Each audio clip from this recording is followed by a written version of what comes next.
Hello, everyone. Thank you for joining us again for your Tuesday weekly wealth success. And today we're going to talk about the 5 steps to a successful personal financial plan. Last episode, the first episode that I did with Phil Nguyen, founder of Alternative Investments, we had a lot of feedback of our clients, friends, and family wanting to know what is the best way to start a financial plan, because they know that, there is a need for it, especially now that only 22 hours ago, I read on the news that our Premier Andrews is actually suggesting that the state of emergency for Victoria could extend for another 12 months. So another 12 months of sitting at home, closing your business or not running your business to the full capacity will be really damaging to the economy, not alone to our mental state. So I bring back Phil, someone that I trust and know for a very long time, over 20 years. And, we want to make sure that it is great to make people aware that things need to get done. And, you got to start looking at your personal plan. But we're going to also show you how you can do it today and do it yourself as well. So before we start into the actual, sharing you the secret, we want to give you a minute or two. If you have any friends and family that think that need to hear this, here's the time to invite them in the group now, because we want to share this information first with our, VIP members, which is inside the group. And then, a few days later, we will record this and potentially share it on YouTube. But if you feel that, you have people that should be listening to this, the nuggets that we're going to share today, get them live on now. Okay, so Phil, as you know, is my friend and also founder of Alternative Investments. And he and I will, for the next 30 minutes, just sit tight. And if you have questions, please put in the chat.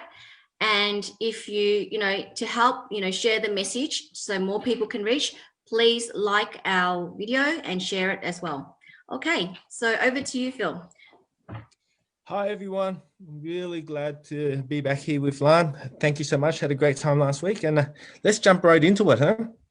So much has happened in just a week. And the news last night is very, very, very, very scary, in my opinion. It's going to have a massive impact. This is Lan, who you are, and a little bit about myself. But let's jump into it today. So, guys, again, this is something that Lan and I are doing to help educate everybody. And it's our view. If you really want something, a personal plan tailored for yourself, please contact us, okay? So 5 steps to a successful personal financial plan. Let's get rolling. Why is that so important?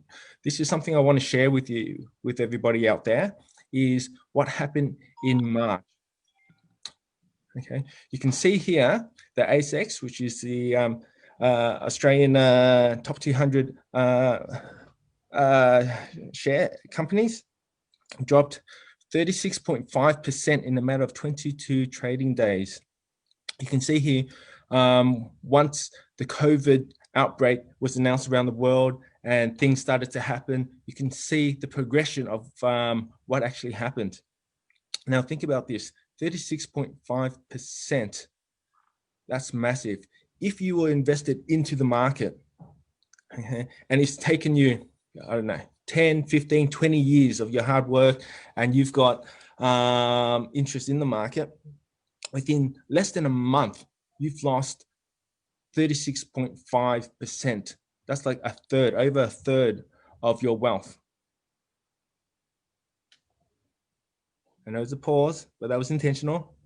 A third of your wealth that you may have taken you 20 years to accumulate. Let's put that into perspective, because a lot of I advise on super investments and, as a financial planner, and, a lot of my clients worked for 40 years to get $1 million super. So 36.5%, that is almost a third, no, more than a third, 40. More than a third, yeah. So how many years does that equate to? So a third of 40 years is what? 12 years. So just imagine, put that in perspective. So 12 years of your hard-earned work is like your super's gone. That's what it means.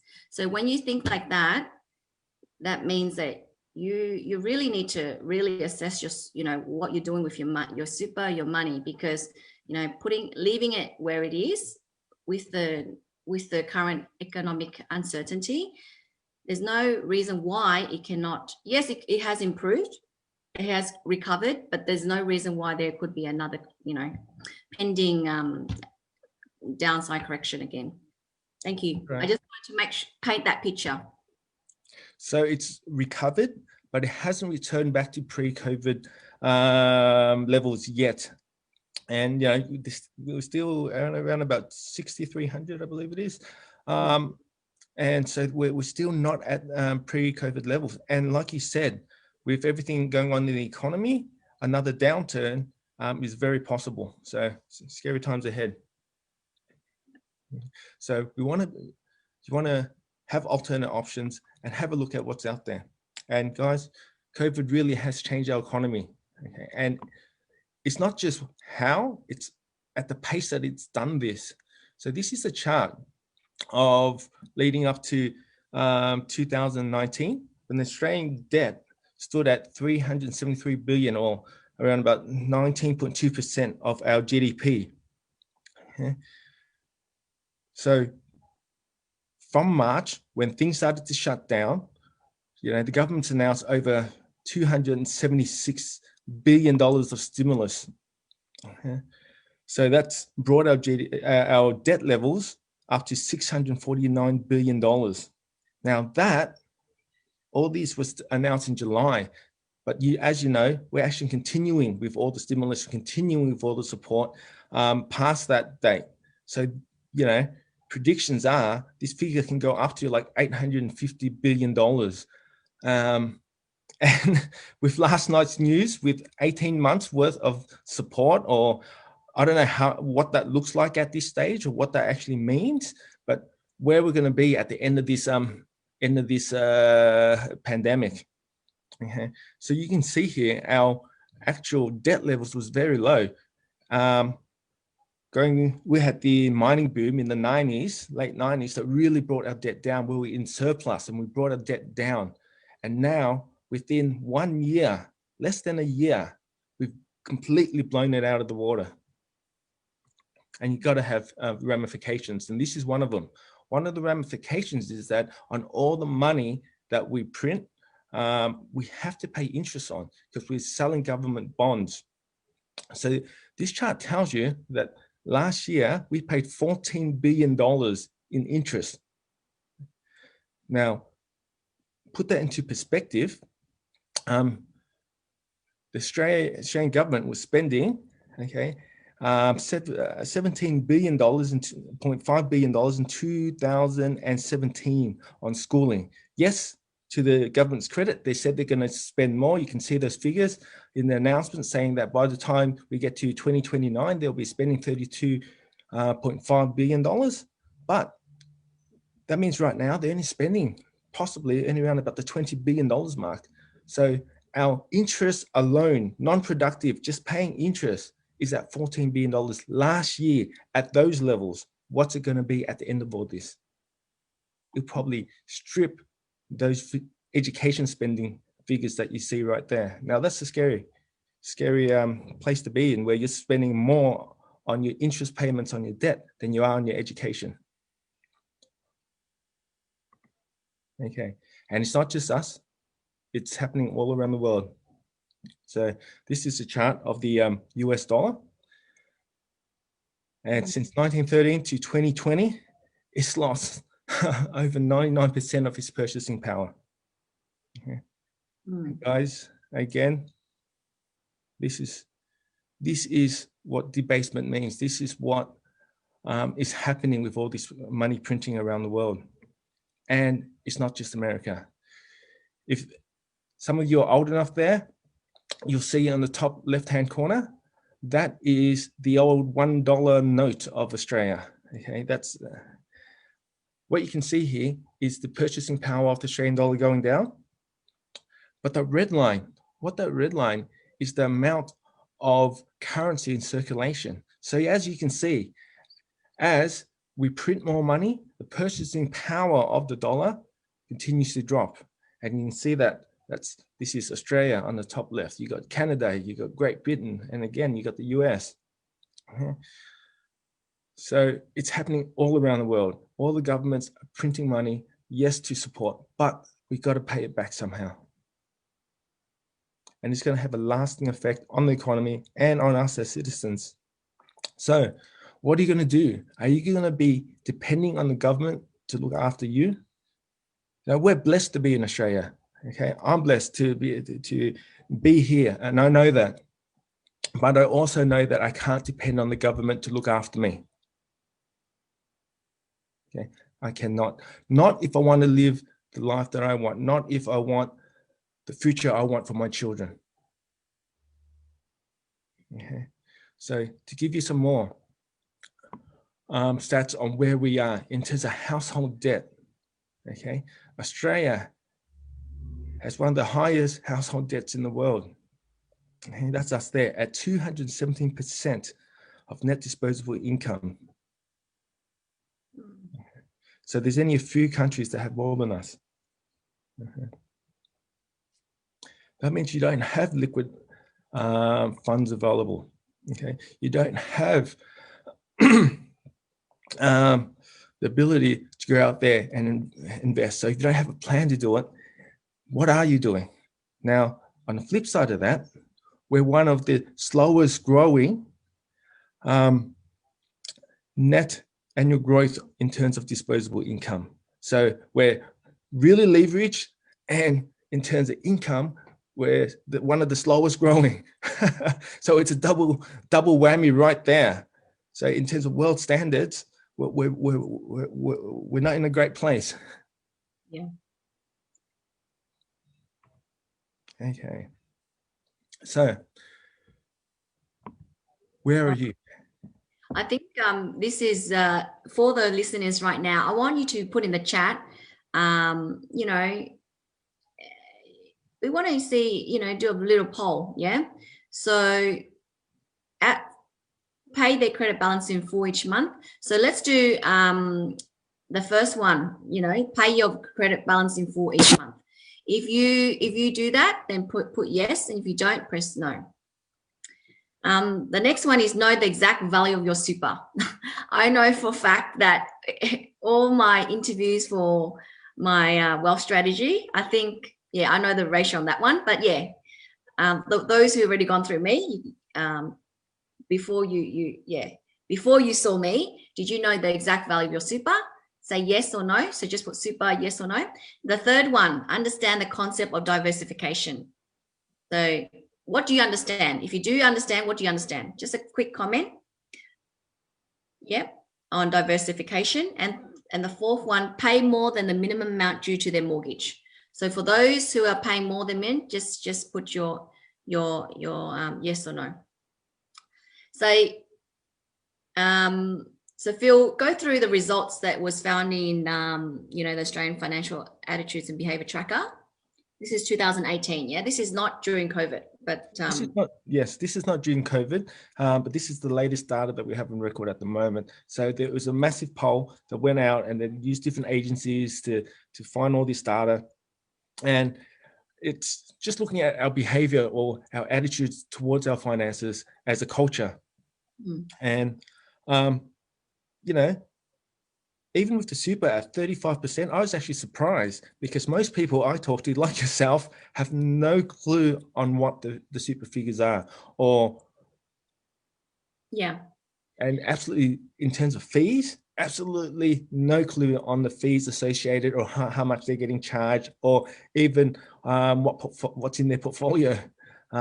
We've become a culture where it's something that we have to do, and we just sign pretty much our employment slip and let our employer take care of everything.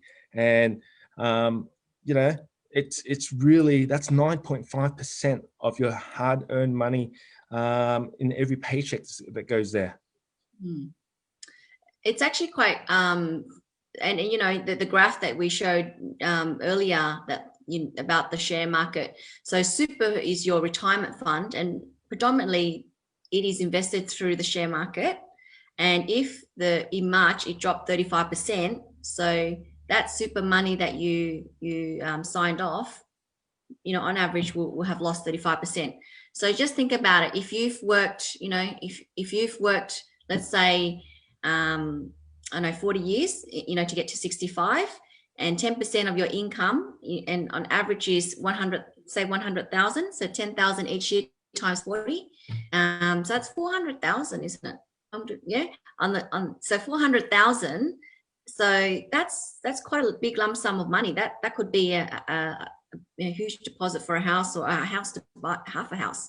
So if you feel that if you're not paying attention to your super, that's what you're doing. And a lot of Australians are doing that. So they're just letting a stranger manage their money, their super. And it could be laziness, or it could just be lack of financial education, or just not being aware. So today we're trying to help you get aware that doing that is not the only way. That's not, you have a choice, to start managing and taking control of your future. The next one is understand the concept of diversification. I can take you through this, because diversification is, there are share markets, there's different types of assets, and depending on your risk profile, right? And we'll go more in detail with that a bit later. But there are assets like the share market, there's property, there's also commodities like gold, silver, and copper. There's also bonds and, cash. So there's different types of assets that you can diversify in your portfolio. Right now, if on the average, 40% understand a concept. I think when they say understand, does not mean that they really know how to invest and diversify and implement the strategy. They might be aware of it, but based on my interviews with clients, they know there's shares and property cash. That they're aware, but what portfolio, how to invest, that's not it's a step that you need to take next. 53% pay more than minimum amount due on their mortgage. Okay, so I think it looks like we're trying to, overall Australians are trying to pay off the debt. So over half are doing that, but that's when you have a job, right? Absolutely. So remember, these figures are 2008. So this is pre-COVID. So when you have a job, of course, you'll chip away the minimum debt. That's minimum. But what happens if your job is insecure, or if your business is unstable, or for heaven's sake, we are in this lockdown, and how long it will extend. So that is why it is so important to do things differently now. You cannot enjoy what you're currently doing, right? Pre-COVID. Any other thoughts, Phil? No, yeah. So this is it. Planning is so important. I learned my lesson from the GFC, where I prior to that, I never looked at my super, and I was in corporate for years. And it wasn't until the GFC and I got my statement that year, and I saw what had happened, similar to what has happened now. I lost over 30%, and I said, that's when I decided I got to do something. Yeah. Okay, let's see. Okay, and just to bring this case home, this is what COVID will increase the financial stress, and this is for everybody, and this is for the economy, and we're talking about the average Australian out there. So this was a report that was done. 11% of Australians are experiencing high or severe financial stress. Okay, 55% experienced low financial stress or vulnerability. Okay. This is really scary. 30% of people have savings of less than 1 month's income or none at all. So if they lose their jobs, they're out. They're out. Okay. The median annual household income is actually at $46,748 after tax.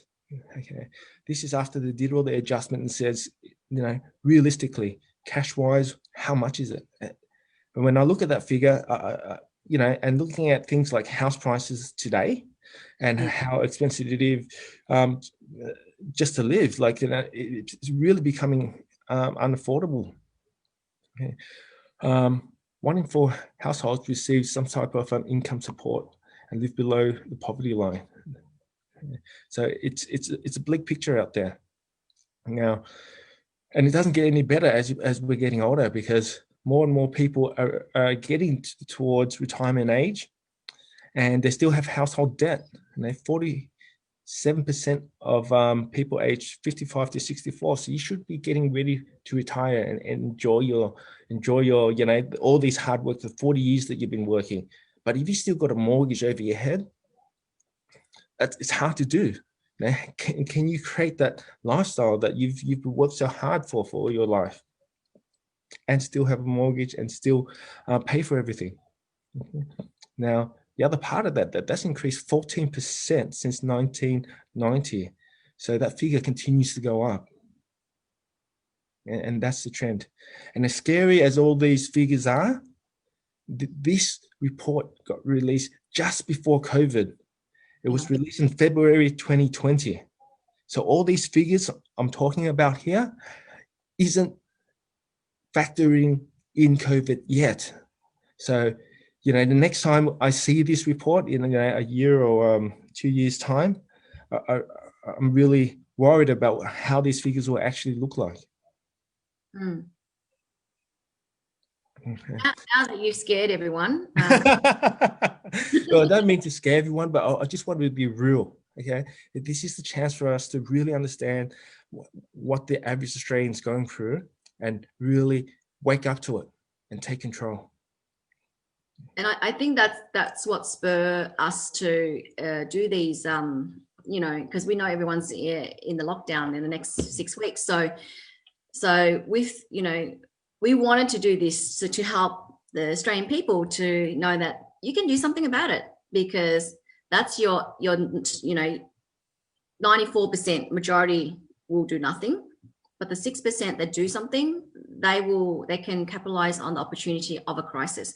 When I say capitalize, I mean at least prepare and preserve and plan for your family wealth. You know, bad stuff is going to come. It's going to come worse. You know, it's not shown on the news or the media yet, because we don't have the data. As you said, we've been researching, and the latest data is for everything before COVID. And I can show you, probably in 6 months' time, we should show you the real data. But you know what? You don't have to be one of the 94% people that are struggling. You can be the top 6%. And those ones are the ones that actually plan and review their plan during this time to reflect the current situation. So what can we do? So that's it. So this is what we all want to be really start looking at. So success steps. So we've put together a 5-step process. Yeah. That we're going to talk about and go through step by step by step. Okay. So that you can understand what it really entails. Okay. And hopefully there's some takeaways you can then take out of it and really get this whole thing started. And like we said last week, it all starts with a plan, Okay, so what's step 1? Let's review step Let's 1. jump in. Okay. Step 1 is know where you are. Where are you? So which demographic do you belong to? You know, are you Gen X, Gen Y, or a Gen Z? So I know where I am, but maybe if you're in the group, if you can comment and say which generation you're in. Okay, because depending on where you are, your needs, wants are all going to be different. You're in a different place of your career, different place of your life.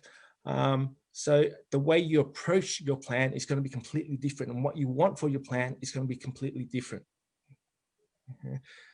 You could be finishing school, just starting your career, or you can be, you know, got your latest promotion in working and looking to move up getting up the corporate ladder, or you know, you just decided to start and hustle on your business, you know, or you've been working for 20 years, or your kids are getting older. Now you're looking to either, upgrade to a bigger house, or you're even further along and you're looking to, start retirement planning seriously, how that will look for you. That's very different on how you would look at it and how you would plan for it, and considering market conditions and the time you have, your solution is going to be different and your plan's going to be different. Okay, so give a minute. Everyone's putting their we got X's, we got Y's. Z. Baby boomers, those who are 1960, yeah? So yeah, 60 and before. So we could only fit 3, but if you're a baby boomer, please feel free to add in as well. May put a B there for boomer. Okay. All right. So we've got, looking at the comments, there's I think half X's and half Y's. There's no Z here. What does that mean? Where's all the Z's? They're on their games. So that's great. That means that looks like we're in the range of the youngest, 81, 95. So what's that? 25? 25 is the youngest is here. Youngest, yeah. So at that point, 25, you're finishing up uni, or you're already working, starting your career, taking the first steps is exciting. Okay. So your objectives for your plan is going to be different, you know what I mean? Because the plan is not only about retirement. You got to remember that. It's not only about worrying about retirement. You got a life to live in the meantime as well. And then let's make it that whole plan inclusive of that. I think it's so great to see a lot of Ys already thinking about or planning about their financial, because the secret of financial freedom is time. Time, as you know, is wealth, because the more time you have, the more opportunity and ability for you to trade it into wealth. And Gen Y, you have plenty of time. I mean, you have more time than Gen X, and Gen Z, of course, you have more time. The baby boomers, they get cracking, yeah. So because you can't produce more time, and a lot of people forget that if they leave it for later, then that just means that it reduces your chances of getting that financial freedom or enjoying that lifestyle. It equates to lifestyle. So I also wanted to know now that we know that we're covering Gen X, Gen Y, someone said that Z are not here because they don't care. I think, which could be because they're probably still in uni and school, and they've probably got other commitments at the moment, preoccupied. But as parents, I have 3 kids at home, and they're not Gen Z. They're probably teenagers, and it's what the parents teach them as well, because you don't get taught in school how to be financially savvy. And while grades are important, I also teach my kids how to spend money, how to invest, and so they're only 10 years old, and how to also buy on sale things that you can get value, buy for value rather than for brands. So if Z is not here, it's probably the Gen X parents need to teach them. So as a parent, or as in a professional, it's probably you're responsible to know these things to then pass it on to your Gen Z and teenagers and kids. Yeah, I couldn't agree more, Lan. So in the last year, I've started to get my kids to start looking at the markets, so they understand how markets work, and things don't happen in isolation in markets. And everything relates back to price, and they understand that when something happens in the economy, it affects the price. And we're in a world now that we're so connected. If something happens overseas, we're no longer in isolation, where there's an Australian share market, there's a US share market. Yes, if something happens in America, what happens to our share market? You know what I mean? So you got to be aware and being conscious and of world events. Things like elections have a massive impact on what happens in these type of markets as well, you know, let alone a pandemic like we're going through now. Cool. Okay. Take you on. Step 2 is know where your destination is. Is this for you? Is it kicking back at the beach? Is your ultimate goal? Or is that what it is for you, Lan? I don't know. I thought you got that picture for me. Okay, so guys, it's interactive. So number 2, everyone put in their destination. So one of the destination that you'd like to be. Certainly for me, in the next 12 months, I'd love to go on holiday. I don't know about everyone else, but a trip overseas, but that's one of my destinations. But no, seriously, so what is your destination apart from travel, I guess? What is it? Is it a house? It could be a house you want to, or next investment property, or it could be building up a portfolio of $1 million. Could be, you know, a portfolio of passive income of, you know, turning 100K a year, so you can not work so hard and trade time for money. What is it that you really want? Know your destination. Okay. So knowing what it is, okay, and then how to service it, how to make it happen financially, and setting up the lifestyle to make sure it happens.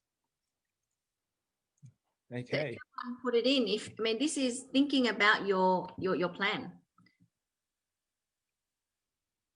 Okay, so make sure if you don't know your destination, guess what? It's like saying, I want to be rich, but I don't know where the address is. So how are you gonna get there? So put in your destination, and then we can and be specific, because know your destination is I find SMART goals is very good. So, you know, SMART, specific, measurable, achievable, isn't it? SMAR. We'll hop onto that. Yeah. You're gonna hop on? Okay. I want to just hop straight onto that. Know your destination first, and then okay. Okay. Know your destination. Okay. Then this is what it's about. So the first step of the plan is know where you start, where you are, know where you want to go. And now it's all the little bits in between. Okay, so what's step 3? Oh, right. 3 is yes. all those little bits in the stream. Okay, sorry, this is actually not, sorry, when you're talking about your destination, it is about being smart. Okay, so like you were saying, Alan? Yes, I thank you for this. Attainable is the A. I was going to say achievable. So Pacific is all about, if I was, you know, like for example, the traveling. Pacific, when do you want to travel? Where do you want to travel? Vietnam, for example, I've been to Vietnam 3 times. I was planning to go again before COVID, but if you were going to travel, for how long? Is it 3 months? Next 12 months? Vietnam, Asia, Malaysia, what countries, and with who? So when you're Pacific, you can visualize. Okay, don't just say, but don't, because the more Pacific you are, like the more attainable will be. Measurable is that you need to assess what you need to get to Vietnam or to get to the country you desire. So I know you were planning a trip 6 months around the world, Phil, with your family, right? That's right. That's right. Talk about that. How did you go through that? I want to hear that. No, it was great. Like, we actually organized with the school to take the children out for 6 months. And we were meant to leave in April. And guess what happened in March? So right now, if you've been following us, you would have seen that we've been traveling virtually from country to country, cooking up cuisines, because we were going on this trip virtually. But before we even did all that, we had a wonderful time asking the kids, if there's anywhere in the world you wanted to go, let's do it together. Okay? And this was not something that we did over a week. Okay, this is something that it took us like a year to plan. Okay, in terms of making it happen, putting things in place, estimating how much it will cost, and then doing the mechanics of asking the school, because they go to private school, so we didn't want them to get kicked out because we took them out for or lose their spot. We had to line things. There was a lot of things to make it happen, and one of our major goals was to be able to travel. Okay, we looked up a lot of YouTubers and a lot of people who have did this world trip type thing for like a year or 6 months or even more. But there was an underlying theme. We were saying we sold everything up and traveled for a year. We said, hey, selling everything up, that's not me. We wanted to be in a place where we said, okay, we're going to travel for 6 months, but we're going to structure it in a way by the time we get back, we're better off than when we even started. Okay? And that was something that my wife and I really focused on and put things in place to make happen. And it wasn't easy, like, you know what I mean? I don't know how it really would have went, but we had things in place, and it was a test for us to see if we can have that independent life, okay, where we created our own economy. So no matter where we're going or what we were doing, we're still able to generate income and spend time with our children and show them the world, and have an experience with them that they can take for the rest of their lives. Wonderful. Yeah. So, and even though COVID hit, I think I can see that you're still traveling, but mentally and remotely from home, is it? Yes. Like I said, we're traveling virtually. We're cooking up.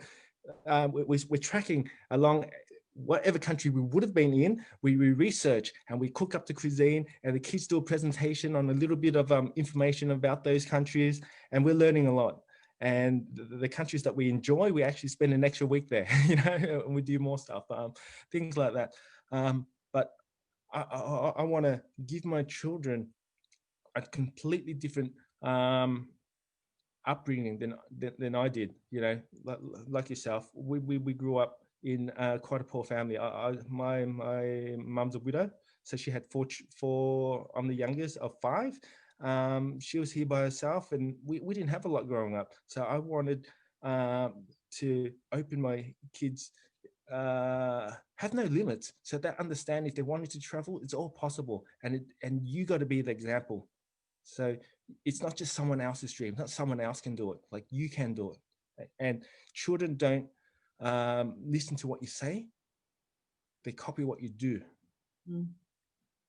That's you hit the nail on the head, and that's an amazing story, Phil. I mean, I'm sure everyone has their own story, and another day for my one.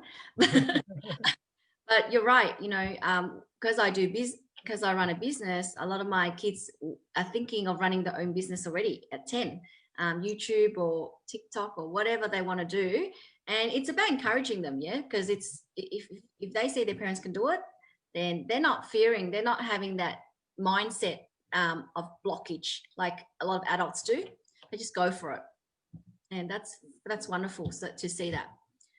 Okay, so as you can see, everyone, that you got to make your goal as able to visualize and animated as Phil has explained, because and make it as real as possible before you attain it. That's right. So what's the next step? Create a plan. Step 3. So you got where you're at, where you want to go, and create a plan now. How are you going to get there? Okay. So according to creating a plan is important, because that allows us to know, think of your destination. You got an address, and your vehicle, where you are. So you're currently in Victoria and you want to get to Sydney. You need to have a plan or GPS of the way to get there. What turns, left or right, what roads and main road to hop on, because there's more than one way to get there, isn't it, Phil? Life, there's more than one way to travel. So this is where the plan comes in. And it's not always a straight line. There's things that you want to do along the way. Okay, and we're all different, and we all have different goals.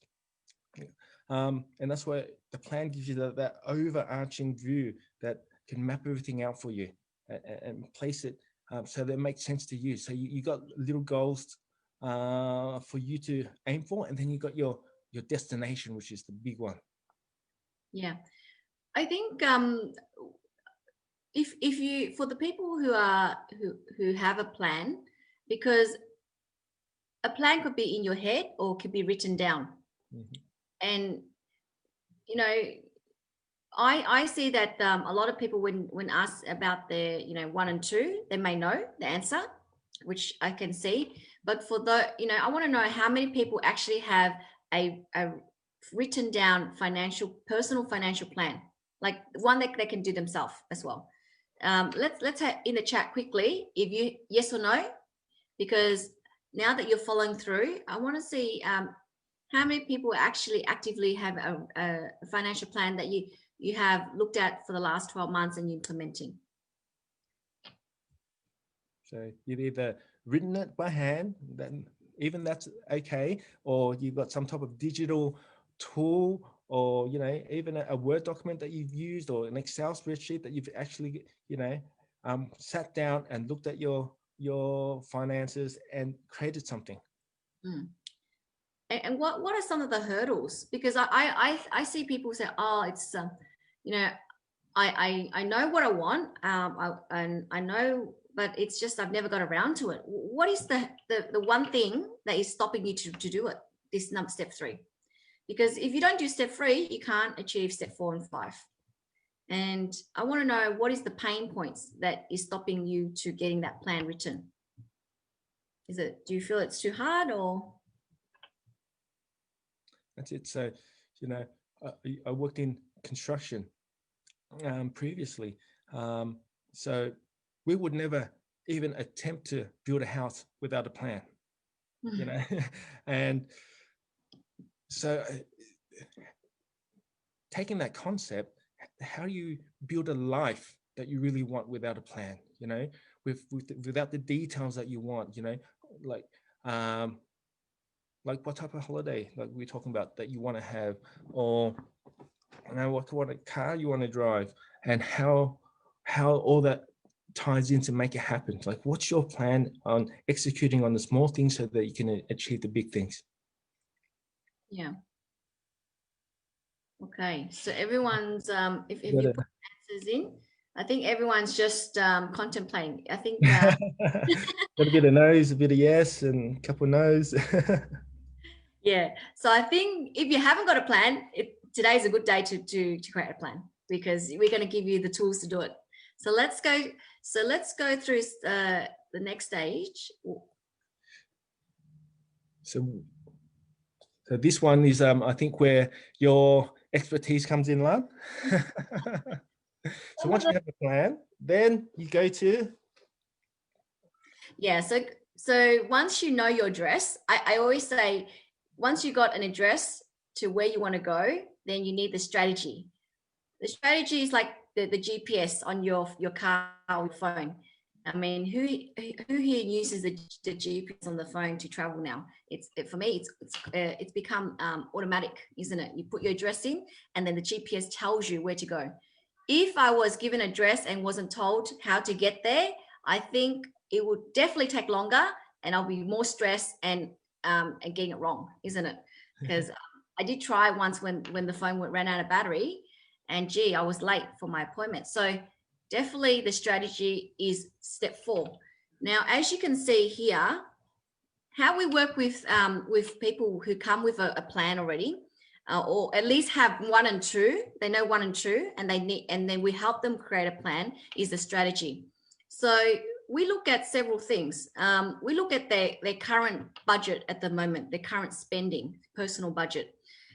A lot of things that we see is that they tend to spend more than they earn at the moment. So what that means is you need to know how much you're actually spending, because then you'll know where the money's going. Because if you're making, $100,000 from your salary or business, but you're spending 150, you're going to always be poor. But if you're earning 100, but you're spending 50, you're going to be richer than someone's earning, 200 but spending 300. Does it make sense? So you need to assess, and you can do it yourself. You need to write down your personal budget, what you're currently spending, all your needs, your wants, and be honest about this. And then once you know your budget, then what is your current income and what is the net shortfall? You'll be shocked, because a lot of people who earn, who do this, they realize they spend more than they earn. So then what we do is we help them what the annual budget could be by cutting down the wants, keep all the needs, which is essential, but delaying the wants. So that could be wants in eating out, meeting up with friends, gifts, and traveling. So you can travel at different times of the year to stretch that budget a bit more. So create your annual budget is the first step. Then deployment, which means that of course you're going to make adjustments to your personal budget. Then you have to make sure that you implement that. So I'll give you a real case example.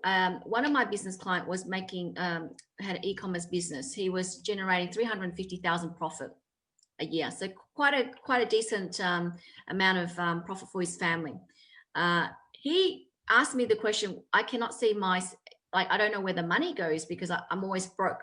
Okay. So for people who, are thinking, why is this guy broke? So I sat him down and I said, please do your personal budget, write down the last 3 months, what you spend on your family, just your personal, not the business, just personal. So he did that and it came out 350,000 or 56,000, and he earned 350 before tax. So you can see after tax is about, let's say 250. So he was spending more on net after tax money.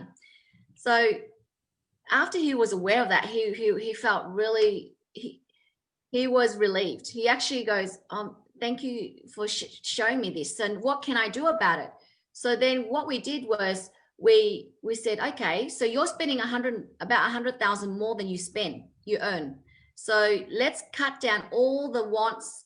So list each item, the needs and all the wants. With the wants, I want you to just keep the ones that you absolutely want. So let's say, I think he had like 15 wants. There was entertainment, gym membership, subscriptions to golf clubs and all these other things. And I got him to reduce the wants. Okay, so after reducing all his wants, he actually only needed 150,000. So 150,000 from 350 he spent it. And now he could save or use that 100K left to then reinvest. Okay, so that 100K we deployed to a strategy to invest for him in his super. Now this, as I said, that was a 3-month exercise, and then we came back and monitor it. So we monitor every month, because having a plan, if you don't monitor it, making sure that your strategy works, it won't work. So we monitor it and we report back and we evaluate again. So that is how the strategy starts. Yeah, that's just one strategy of helping a client, know his numbers, know his personal numbers, cash flow. Once we know that he has 100,000 to spend after the adjustment of the budget, then we can go, well, what can we spend it on? What can we invest it on? Okay, so I'm not sure what step 5 is, but is it too early to talk about the what to invest or? But basically, it goes here. The vehicle, part of the strategy is the vehicles. Yeah. Sure. Okay, so after you know how much money left to invest, then you identify what vehicle to invest it in. So in this case, he wanted to maximize his super. So at the moment, before, with spending more money, 100,000 more than his business earned, he didn't feel that he had enough money to invest. But after we helped him with the personal budget and debt, actually we also help him refinance, so to reduce his, save him 15,000 a year on his interest rate. So he had extra 115,000 a year to invest. Now that's not overnight, that was over a 6-month process. So now that he had 115,000 an annually year to invest, then we look at the vehicles. Now, some of the vehicles we could look at is super, invest through your super, which is so to save tax, minimize tax, we can put more super into his super fund. He could also look at reducing his non-deductible debt, which is his home. He still owed a lot of money on his home. He could also look at, instead of just buying, letting Australian super, whatever his super fund was investing in shares, we looked at diversification as well. So the strategy is also depending on the type of investor you are. So if you're a high risk investor or a conservative investor or someone that is, so a high risk investor is someone that is typically younger. So in generation Y and X or even Z, because they have a lot of time to recover from any turbulence from the market. But it doesn't mean that if you're a baby boomer, you can't be a high growth, okay? It just means that that's typical scenario. Now, if you are a conservative investor, it's generally someone that doesn't have a lot of investment time frame, which could be someone in their 60s and above, because they can't afford to lose. So they can't afford to lose and they don't have time to recover in the market. So therefore, we look at two things before we give you advice on what kind of vehicle and what kind of investment. Is that your risk? We assess your risk profile, and then based on the risk profile, we will decide, what kind of vehicle is best, what basket of assets is best for you. So that is overall the summary, but obviously it is more robust than that, because that's a very simple summary. And what I find is that every time that we see someone, we always save them at least, whether this guy, for example, this client, 115,000 in a matter of a session, but it just means that someone else looking from outside, because he's been, he's a generation X, so he's, in his late 40s, so he's never known anything better. Like he's had a good life, he's lived a comfortable life, but it's just really paycheck by paycheck, like every week he's worried about how to pay the bills.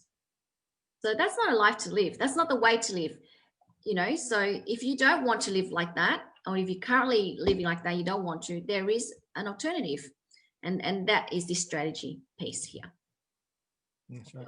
And one important thing about strategy is looking at protection as well. So and that's an area that you need a professional to sit down to really go through things, to look at your assets and how the best way to protect yourself, and through different vehicles like insurance, but it doesn't have to be.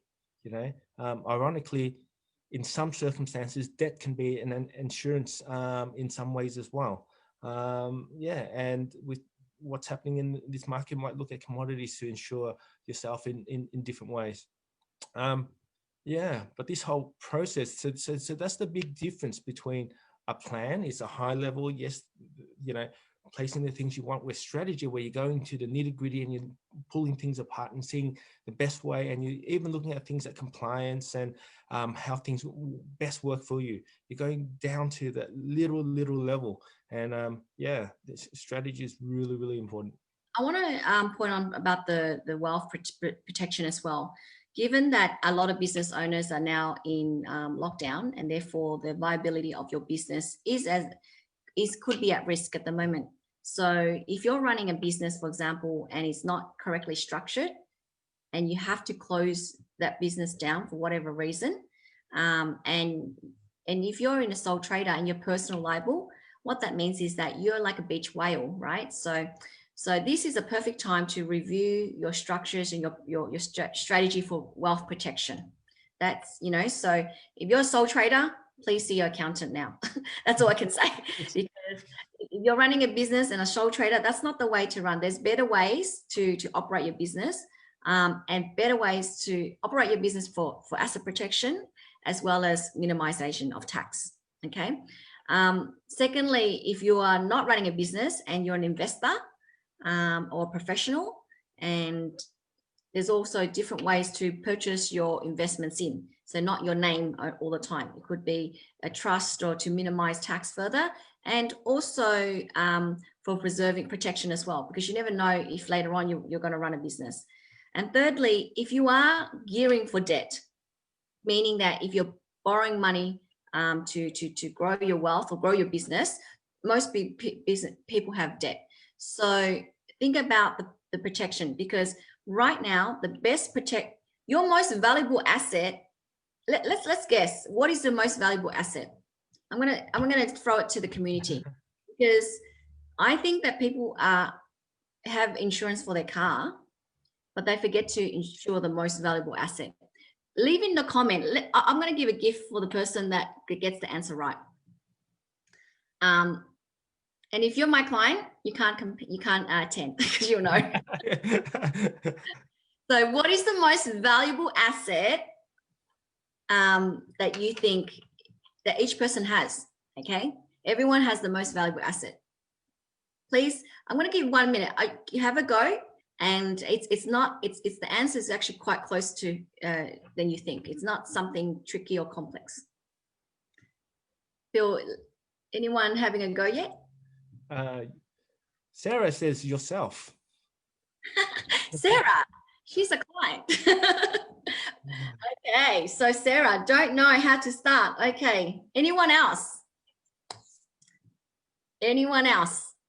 So we got Sam. Yeah. The income earning potential from Sarah.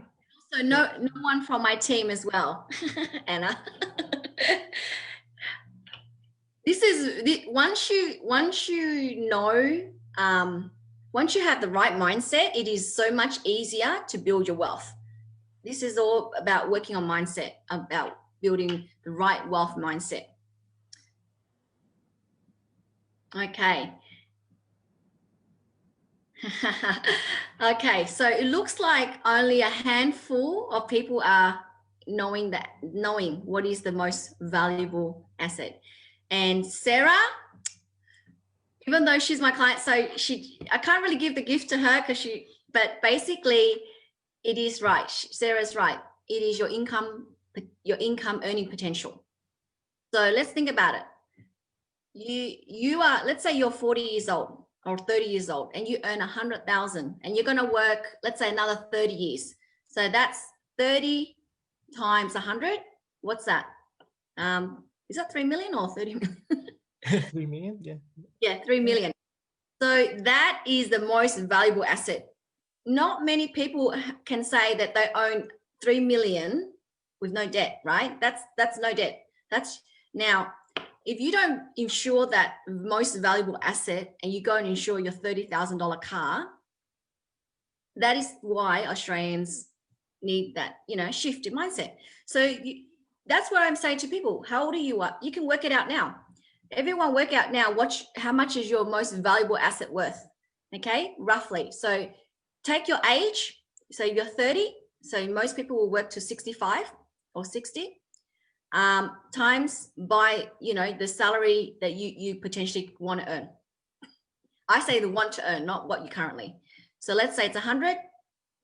So that everyone should have a multi-million-dollar valuable asset. Isn't that cool? We're all millionaires, actually. Yes. You gotta, yeah. So therefore, when you realize that you have the great potential and you have full control of your own life, go and get it. Go and create that plan. Seek help on the strategy if obviously a savvy financial planner can help you, or come and have a chat to us to get that multi-million-dollar asset. That's just one asset, by the way. There's other property and others, but they're not that's an asset that God's given you, your health, to earn that potential. Okay. That's your earning. That's the most. So I just want people to know that everyone is given that ability to become a multimillionaire. It's just what are you going to do about it? That's it. Thanks, Lan. I do have one question from Sam. Yes. He's saying, is there a 3 to 5 year strategy to minimize risk? people who have started a solid strategy in 2018 must have a pivot or adjust their strategy in 2020. What's your advice on that? So obviously with the COVID and this high risk volatility market, we do have a different strategy and approach on how we preserve our assets. So before, when the economy was robust and strong, we were eyeing for the more high growth, especially if you're a high growth investor. So property, leveraging, gearing. But now it's 3 to 5 years with this COVID. The strategy now is about preserving wealth, which means that preserving means not losing money for the next short term, and then obviously putting it your cash, your fiat currency, as we like to say it, the one that is losing value, into assets that are holding value, such as commodities, gold, silver, for the time being. So when the share market crashes and when maybe the housing bubble deflates, that's when you move it back to the assets, for example.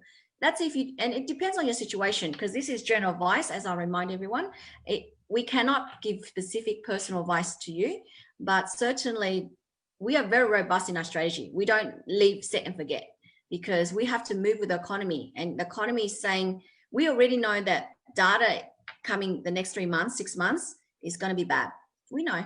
So you need to adjust your current plan right now, so that you can get into the right areas of the asset, so that when it hits bad, then you can convert it over. So San, I hope that was a general response to you, but happy to have I guess a one-on-one with you later on. That's great. Yeah, and that's it. And the whole process is that it's not just one-off. It's that reevaluation, that continuous reevaluation and tweaking and improving to see where the leaks are, to see how we can make it better, to see how, if we need to take a defensive stance, or, if there's opportunities somewhere, maximize on those. So it's not just a set and forget. It's a constant feedback loop. Okay, we may go to the next step, because we have a few more minutes, and if you have a lot more questions, then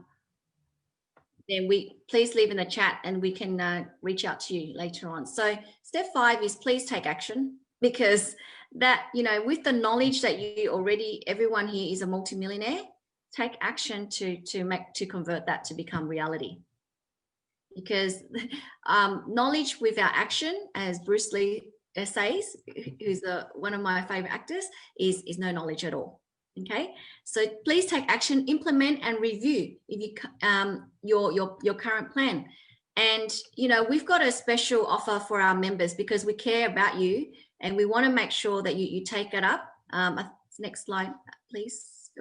Is that for the first 10 members, we will offer a discovery meeting valued, we normally, if you go to a financial planner, you normally expect it to be charged, but for our members, we want to give you an opportunity to discuss and review your personal budget. And we want to extend it to our members to make sure that they have an opportunity to take and implement that. So if you're interested in that, please get in contact with Phil or myself, and we'll make it happen. That's right, and that's it. It's all about action.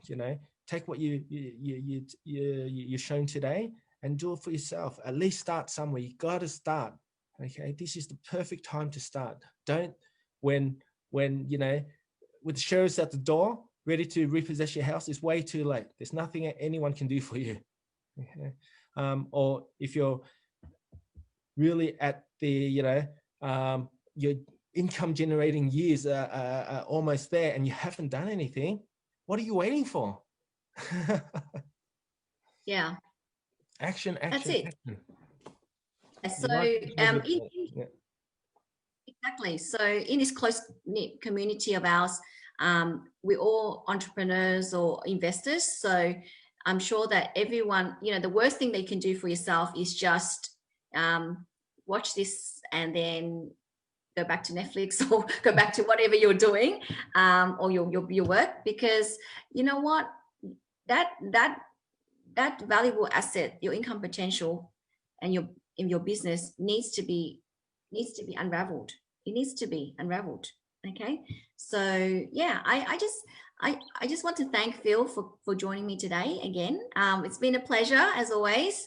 And if anyone has other topics that they want us to specifically cover in the next episodes, we're planning to continue to do this while we're in lockdown, just to then give you a weekly update on wealth, success, and business. But if there's a specific topic you'd like me and any guests you want like me to invite, then please put in the chat, and Phil as well, Phil's group as well. So thank you again.